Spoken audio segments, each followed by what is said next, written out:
In particular, how would you value local development companies, and what vision have you for local development companies?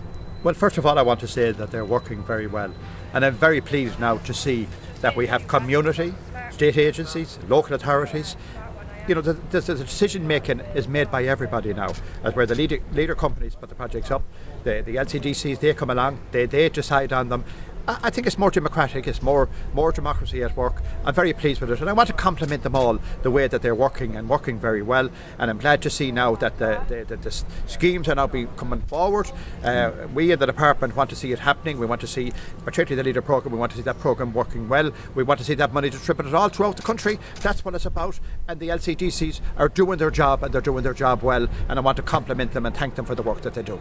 And for local development companies that are called programme implementers for SICAP, which is worth more than leader even, but what, would you have a vision for them developing? Because they've been there for 25 odd years, these companies. They're called partnerships, they're called leader companies, but...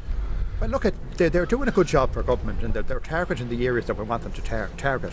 Specifically, whatever we ask them to do, they do it. Take the SICAP programme. This programme has worked very well over the last number of years. I've met a lot of people here today that have gone through these programmes, different programmes. Some of them have got jobs out of it. Some of them have got further education. We're dealing with people with disabilities. We're giving everybody an opportunity. And the good thing about this is both urban and rural. We're targeting disadvantage in both urban and rural, and we're trying to bring everybody in and try to give everybody an opportunity and give everybody an opportunity in this country. Now that the economy is beginning to rise and jobs are becoming available again, we're helping people, we're retraining them, we're educating them, we're helping them in every way to get them back into the workplace again. And you have a heck of a lot of more focus on community now, on community development in this new programme. You must be delighted about that.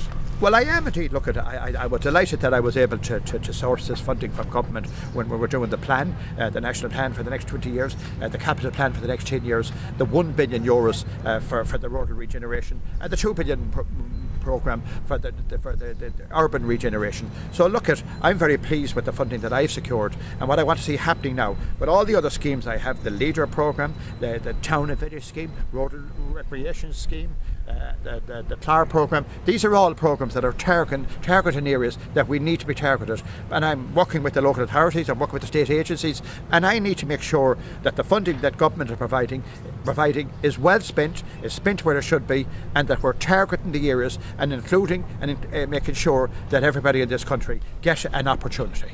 Thanks very much. Thanks. Thank you very much. Thank you.